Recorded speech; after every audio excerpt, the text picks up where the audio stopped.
మనం తిరుమల వెళ్తూ ఉంటాము. కొంతమంది వాహనాల్లో వెళ్తే మరి కొంతమంది కాలినడకన వెళుతూ ఉంటారు. అలా నడకదారిన వెళ్లే వారికి ఇదో గొప్ప అదృష్టం అని చెప్పొచ్చండి. అలిపిరి నుండి తిరుమలకు వెళ్లే సోపాన మార్గం అంటే మెట్ల దారిలో కనిపించే మొదటి పెద్ద గుండు ఇదనమాట. దీనిని తలయేరు గుండు అని అంటారు.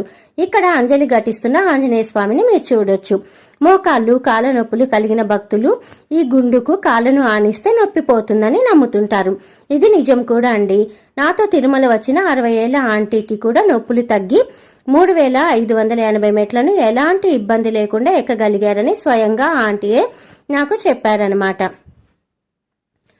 భక్తులు తమ మోకాలను ఆనించిన గుర్తులు మీరిక్కడ చూడొచ్చు. ఎలాంటి చెక్కడాలు లేవు. భక్తులు కాలు ముద్రలు మాత్రమే అవి.